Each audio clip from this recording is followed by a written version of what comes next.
Здравейте, бихте ли се представили? Здравейте. Здравей. Аз съм Кристиян. Това е брат ми Християн.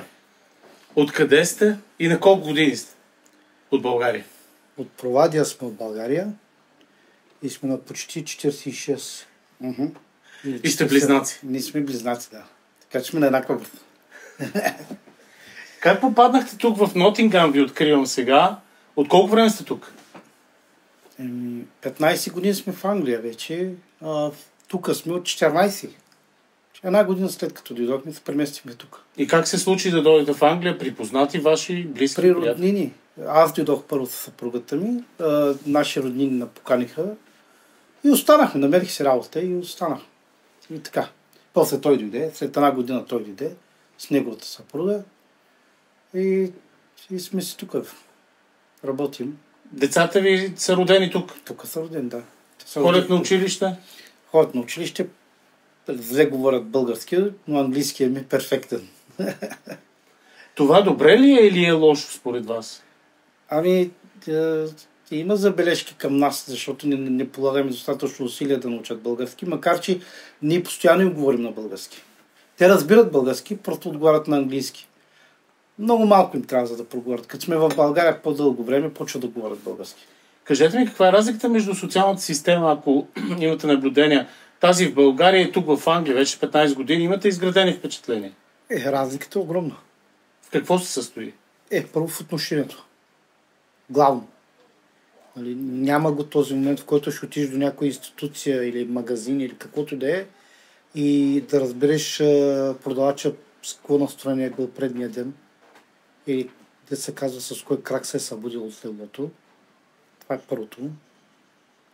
Второто, нещата са направили прекалено упростени, като разликата е, че в България за всяко нещо ходиш от институция на институция и чакаш на опашки. Тук няма такова нещо. Повече неща се правят онлайн. Да не говорим за подаване на документи, като паспорти, шофьорски книжки и всичко това. Се извършват или в почтата, подаваш документи или в почта, или онлайн, което е безплатно. Повече неща са безплатни, да. Генерално отношение, разликата между българската система, начина по който работи българската система и английската система, е, че в България социалната система е много базирана върху личността на човека, който иска помощи. Или служителя има избирателна способност към някои хора да предоставя повече информация и повече услуга, а към други не толкова, в зависимост от това дали му харесва човека или не. В Англия системата работи като машина. И за плюс, и за минуси.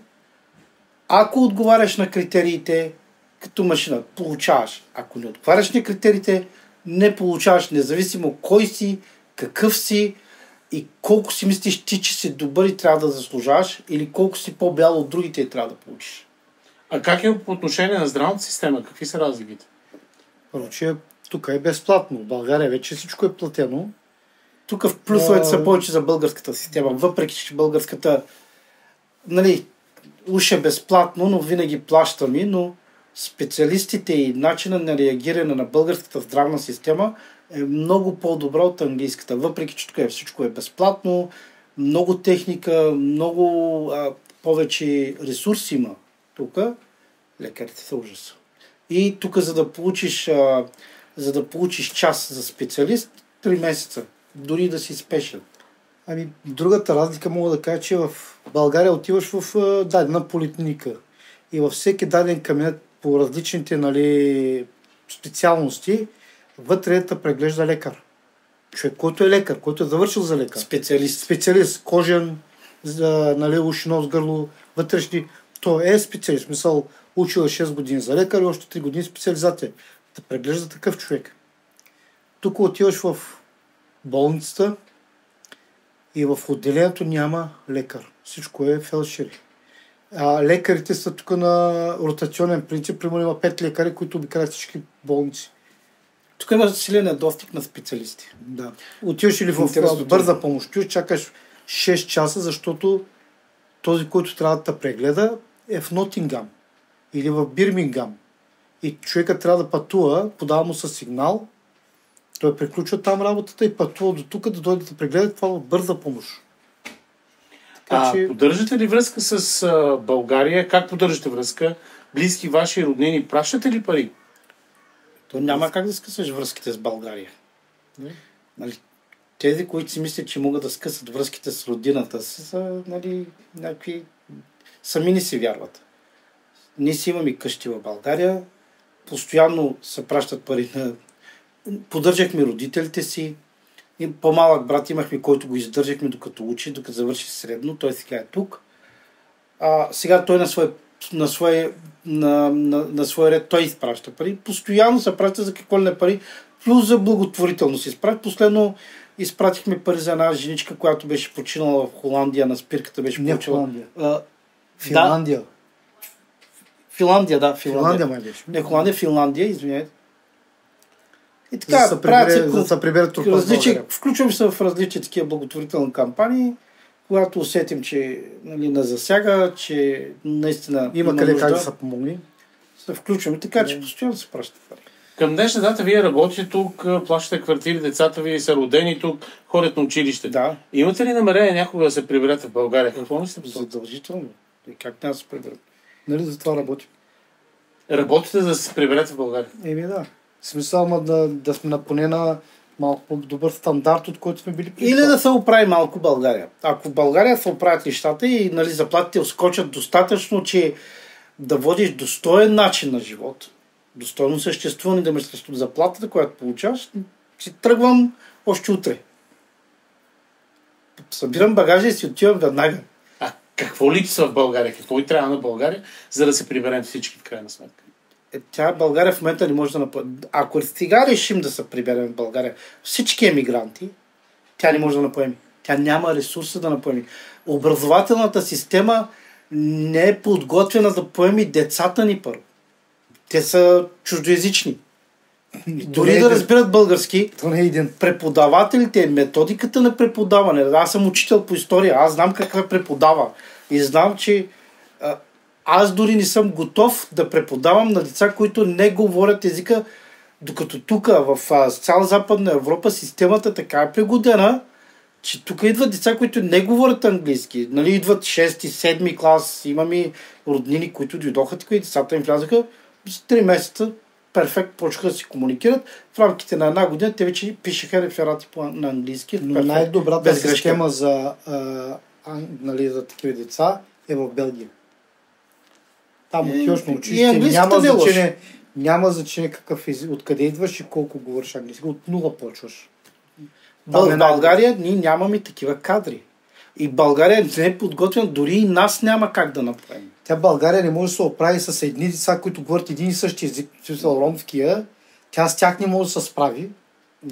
Камо ли ако дойдат от цяла Европа, това са 20 държави, 20 другите говорят различни езика. Говорят италиански, холандски, норвежки и така нататък. Ние сме навсякъде.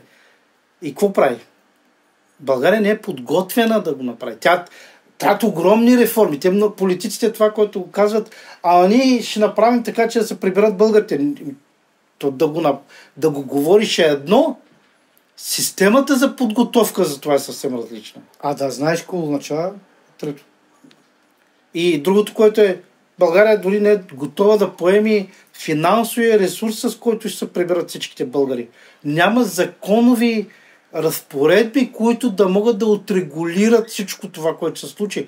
Тези хора, които ще дойдат, ще искат да влязат в някакъв сектор, ще искат да внесат пари, ще искат да създават бизнеси, ще искат да работят. Един ще създаде фабрика, който идва с повече пари, другите ще влязат да работят при него. Това е проблем в България. Това е огромен проблем. Държавата ще се затлачи. Ще почне да буксува. Тези хора, които дойдат, трябва да имат финансови облегчения, трябва да имат облегчения за данъците, трябва да имат облегчение от регулирането на територии, на терени, строителство. Няма начин да стане. И според вас, кога българите ще се приберат в България? Когато тези условия бъдат изпълнени. Когато бъдат изпълнени. Около 2350 година очаква, включване. Но дори 2500-та година да е, ако тези условия не са изпълнени, българите няма как да се приберат. Просто няма как. Това означава, че човекът си остави живота тук, в който води достоен, да не кажем добре, но води достоен начин на живот, защото, примерно, нашите пари тук остават като данъци, ние си плащаме данъците и те тук, ние живеем тук. Ние не сме дошли тук, къде живеем, както много хора идват, живеят като скотове, 20 човека в една къща в Лондон, за да съберат малко парички и да отидат в България да си купят къщичка и така. Ние живеем тук. Аз не се притеснявам за утрешния ден. И за да се случи това, да се събере багажа и да отида в България след един месец, да се чуя как да си гледам семейството и да се чуя как да си набавя продукция от основна необходимост, няма как, след това е самоубийство. Добре, защо ромската общност, когато е в България, не може да се справи или не се вписва добре в обществото или не иска да я приемат в обществото? И когато ромите идват в Европа, където и да е по чужбина, за няколко месеца те се интегрират, успяват и се вписват в системата. На какво се дължи това нещо? На системата. На системата. Защото тогава, сега като отида в която институция да е тук, никой не ме гледа накриво, никой не ме гледа така под око, нали, гадно, със съмнително за никой не ме подценява, никой не ме приема под дрехите, защото да не говорим, че тук ако в супермаркета видиш някой с работните дрехи и скалните бутуши, това е фермер, на който не може да му стигнеш парите. Милионер. Тук има фермери, които си харчат парите още от робско време. Нали? Тук хората не те посрещат по дрехите. В България, нали, все пак добре са обличани. Нали, според нашите стандарти. Нали, добре са обличани. Там няма значение как си облечен, колко пари имаш и какво образование имаш. Там те посрещат по друг начин. По външния вид. Да. Това е най-големия бич в България. Това е дирижирано отношение по външния вид и по разликата ти от обществото. Затова ромите в България не могат да се котират, защото държавата все още не приема ромите като равностойни граждани, а като втора категория граждани, което означава, че за ромите не се полагат най-добрите работни места, по-високи длъжности, ромите не влизат в елитни заведения. Дори да имат средства за това. Не са допускани. На вратата те спират, казват, това е клуб, ти нямаш право да идваш тук и така нататък. Нагледали сме се на примери, пълно е с примери за дискриминация, за лошо отношение. Най-трагичното обаче не е, че някой не ме е допуснал в ресторанта си, дреме ми. Не, той не ме иска. Няма да си харча парите там, защото те си ги изхарча на друго място. Най-трагичното е, че като отида в общината, където трябва да си узаконя имота, и искам да си плащам данъците, да съм редовен гражданин, получавам същото отношение. И си тръгвам оттам, без да съм си свършил работата и без служителя, който получава пари от моите данъци, да ми е свършил работата. Това е най-трагичното, че ние получаваме дискриминация на държавно ниво. Това е основната разлика между България и цяла Западна Европа, не само Англия. Държавата не различава гражданите си. Може да си от вчера тук, да си емигрант, да нямаш никакъв статут. За държавата нямаш разлика като права. Тя е като машина. Това може за теб, защото отговаряш на условията.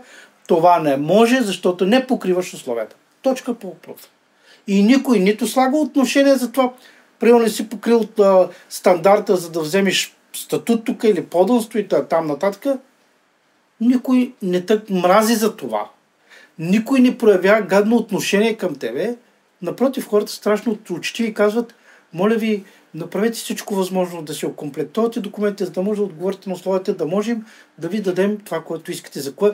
Защото за тях, когато поискаш статут тук, когато поискаш да бъдеш човек, който ще плаща и ще работи и ще плаща данъци тук, държавата те гледа като се отнася към теб, сякаш и правиш комплимент, защото ти си избрал си да бъдеш тук и това е комплимент за тази държава. И всички държавни служители се отнасят по този начин с хората. Добре. Аз ви благодаря за този разговор, момчета. Моля.